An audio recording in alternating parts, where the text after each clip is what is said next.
Hey, so one of the things I wanted to talk about, just in terms of something that I think is really important to the process of doing this simulation and everything in the scenario, is getting feedback, kind of when to solicit it, what to do when you get it, and just,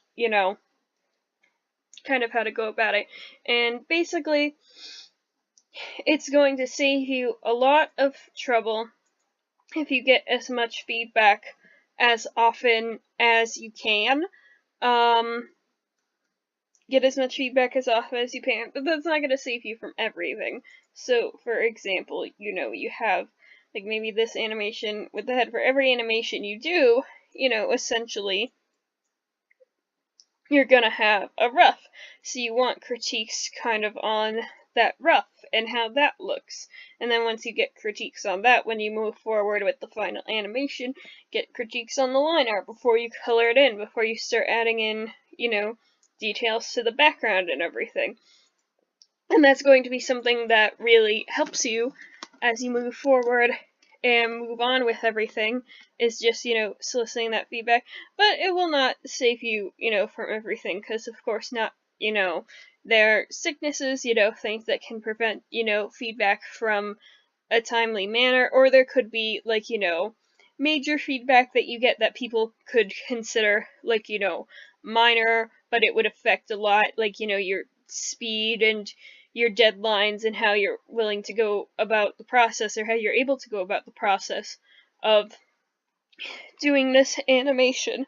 So basically, when you get feedback, think about what's feasible, before your deadlines. If you think feedback you get for any reason is going to alter your deadline or set you back, express that, and express, whether they want to focus on, meeting the deadline or implementing, feedback that was given to you.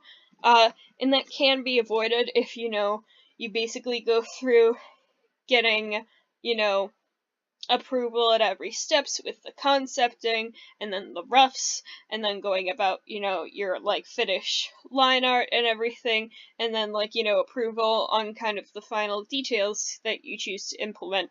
But that is not necessarily going to, it will save you a lot of trouble, but you still may get feedback where you think like, okay, that's feedback I have, but I need to focus on XYZ before the deadline. We can worry about that after, so on and so forth with different things and how you go about handling different things.